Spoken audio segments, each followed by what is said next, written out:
The PayPal dollar. Here's the truth around what they can, they can't do, and how the news has affected the potential charts right now.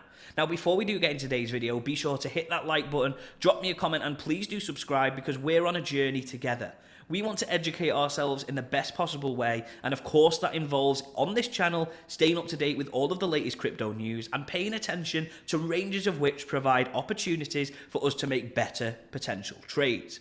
Now, bearing in mind, nothing that I say on this channel is financial advice. You should always go and make informed decisions by listening to as many different people as possible. Without any further ado, let's have a look at exactly how PayPal potentially is going to change the way that the US dollar performs. Now, a little bit of a recap. PayPal has launched a US-backed token. It's a stablecoin, and it's backed one-to-one by the US dollar. And because of that, its shares increased by over 3% in 48 hours. But why would PayPal want to do this? Now, PayPal have over 430 million users worldwide. And the payment giant announced on Monday that they are launching its own US dollar stablecoin, becoming the first major financial technological firm to embrace a digital currency. Now, PayPal's announcement lifted its shares, as we said earlier on, and it has trouble, it's come at an alarming time because, frankly, the crypto space has been very troubled for the last 12, 18 months. And it's the way the market cycles potentially work. But PayPal chief has come out and given some promises. Now, the US dollar pegged stablecoin, it's crowned with a number of competitive offerings, according to him. He's come out and said that we see an appetite for users, that they want alternatives. They want a market that is less concentrated, and they think that they have a place within the market. Now, PayPal, like we said, has a huge amount of users. And he come out and said that we have a large base of consumers and we have a large base of merchants. And it's a two-sided network. And that's exactly how the blockchain works. It is exactly how life works. But when you remove the need for centralized banks, clearly it's a much smoother, transition. In terms of distribution and access to making this accessible to a larger segment of the population, I think that we're in a good position here, he added, which I have got to actually agree. And he said that we have always had our role within the crypto and digital currencies, and we're trying to build a conduit between fiat and Web3. Now, this is exceptional news for us that are passionate about the blockchain. He said that companies like PayPal can offer cheap, effective ways to bridge two worlds. And I have got to 100% agree. He said that once your money is in crypto, it is easy to move between networks and to different assets. But getting there is challenging and expensive. 100% agree. And hopefully the more that these global entities get involved within the space, the less barriers of entry we will have.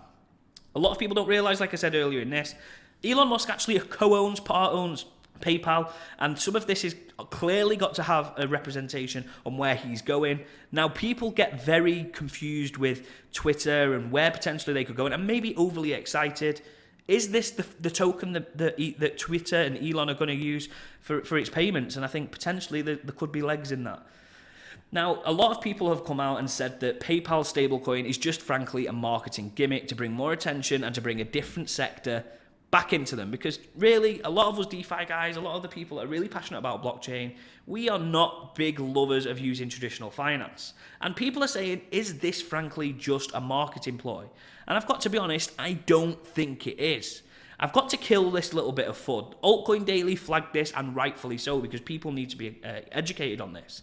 Now, this new stablecoin from PayPal has the ability to be frozen, and it's written within its contract. Now, within that contract, it states that you cannot sell, transfer, or buy the token if your account is locked or you have been frozen out with that asset.